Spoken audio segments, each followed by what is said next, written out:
আসসালামু আলাইকুম। আজ আমরা জানব কোন কোন সূরায় সেজদা করতে হয়। প্রথমে আমরা দেখতে পাচ্ছি কোন কোন সূরায় সেজদা করতে হবে। সূরা আল আরাফ, সূরা রাদ, সূরা নাহল, সূরা বনী ইসরাইল এবং কোন কোন আয়াত কোন কোন পারা তা আমরা দেখতে পাচ্ছি।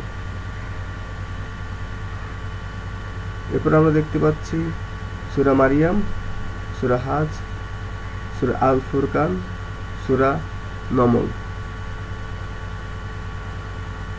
তাদের সূরা নাম্বার, আয়াত নাম্বার এবং পারা নং, এই সকল পারায় এবং আয়াতে আমাদের সিজদা করতে হবে।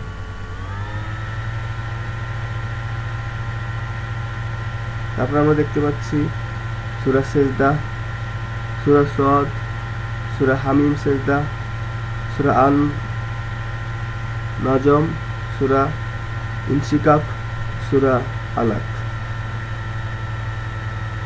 এই সকল সূরায় যে আয়াতগুলো এবং পারাগুলো উল্লেখ করা আছে সেখানে আমাদের সিজদা করতে হবে।